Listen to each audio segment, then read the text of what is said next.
जो हमारा अपना डेरा है, जिसमें महाराज जी के साथ कई बार हमें चर्चा करने का मौका भी मिला। और वो उस समय हम जाते थे, देखते थे, डेरा बड़ा कहते ना हरा भरा और लोगों के तांते लगे। इस महापंचायत में यहाँ पर मौजूद मेरे सभी सम्मानित पिता समान बुजुर्गों, माताएं, बहनें, नौजवान साथियों, जहाँ तक भी आवाज़ जा रही, हमारे सभी रोहतक नगर के निवासी, हमारे महाराज जी, बहन कांता जी, हमारे पूर्व सांसद और जो आज विशेष तौर पर यहाँ पर आपको समर्थन देने के लिए आए हैं, हमारे बड़े भाई उदित राज जी, सभी गणमान्य व्यक्तिगण, यहाँ बहुतों को मैं जानता भी हूँ, सबके नाम लेना संभव नहीं है। बड़े जिम्मेदार और संघर्षशील साथी यहाँ पर सारे इकट्ठे हुए हैं, जिन्होंने अलग अलग समय पर जब भी रोहतक में बाबा साहब के सिद्धांतों पर, उनके संविधान के ऊपर कभी किसी ने गलत नज़र से देखा है,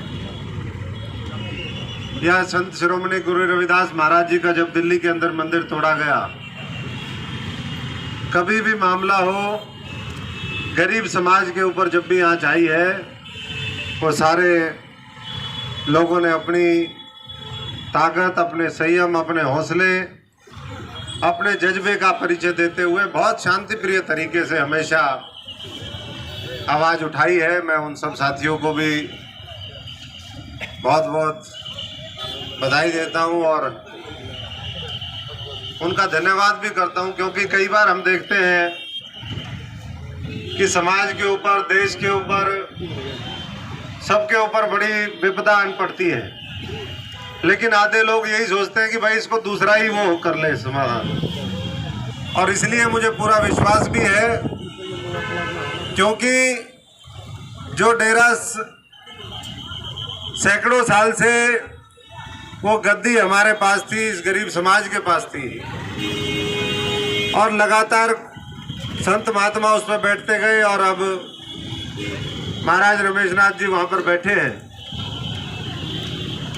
तो हम तो यही कहेंगे कि वो जल्दी से जल्दी जो मामला है उसका समाधान निकले, प्यार प्रेम से निकले। अगर गलत था तो पहले उसके ऊपर क्यों बैठे थे, और अगर ठीक था तो अब किस मानसिकता के साथ उसको हटाने की कोशिश करी।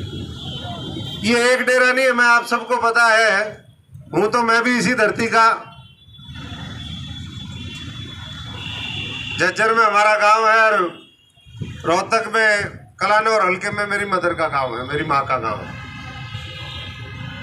लेकिन चुनाव हमें लड़ना पड़ा सिरसा से। उस समय मैं ये बात इसलिए कह रहा हूँ कि वहाँ भी इसी तरीके के डेरे थे, आप सबने देखा है। डेरों पे वहाँ भी कब्जा कर लिया इस भारतीय जनता पार्टी ने।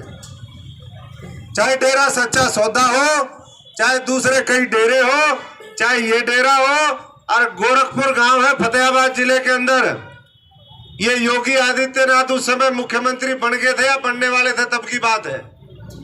गोरखपुर के लोगों को बोले भाई ये डेरा जो है गोरख महाराज जी का है, बोले हम इस पे कब्जा लेने आ रहे हैं। लोगों ने कहा लठ देखे हरियाणा वाले,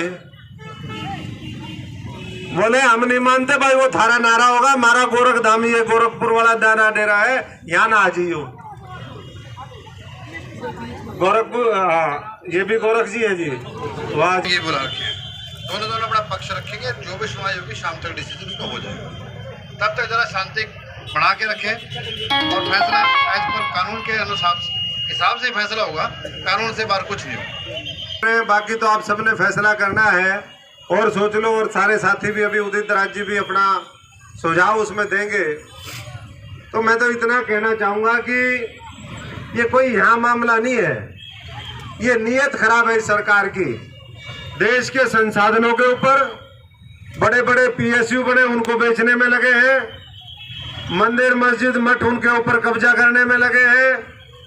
और आप सबका तो क्या हाल कर दिया, बताने की जरूरत नहीं है। गरीब किसान मजदूर की कैसे लोग 4-4 महीने से बैठे हैं। मुझे ये किसी को यहाँ बताना मुझे नहीं लगता कि, क्योंकि सारे लोग समर्थन दे करके आए हैं और सारे लोग समर्थन में भी हैं। तो हम तो डीएसपी साहब से यही कहेंगे कि हम तो शांतिपूर्ण तरीके से चलने वाले लोग हैं, हिंसक लोग तो दूसरे लोग होते हैं। ये तो बाबा साहब के अनुयायी हैं जिन्होंने संविधान लिखा, जिनकी कानून व्यवस्था में पूरी आस्था है और जो वोट के अधिकार के माध्यम से सरकार बनाने और बदलने में विश्वास करते हैं। ये वो लोग बैठे हैं, इनकी किसी की वैसी नहीं है भाई हु करके और ले लो और वो कर दो और गड़बड़ मचा दो। पूरे रोहतक ने पहले भी देखे हैं मामले में, उसकी भी चर्चा नहीं करना चाहूंगा। तो मैं तो इतना ही कहूंगा कि साथियों पूरे हौसले और जज्बे के साथ लड़ो, किसी चीज की कमी नहीं है आपके पास। केवल कई बार हम थोड़ा सा यहाँ से यूं सोचते हैं कि यूं कुकर होगा, ये जिस दिन सोचना छोड़ दोगे कि ये कुकर होगा और उस सही रास्ते पर चल पड़ोगे जज्बे और जुनून के साथ, पूरी ईमानदारी और एक दूसरे के साथ वफादारी निभाते हुए, तो मुझे नहीं लगता कि कोई चीज आपसे दूर है। ना आपकी संसद दूर, ना विधानसभाएं दूर और ना ये डेरा दूर। सारी चीजों के ऊपर आपका पूरा आधिपत्य होगा, पूरा स्वामित्व होगा और लोगों के साथ न्याय करने वाले बनोगे आप, अन्याय करने वाले नहीं बनोगे।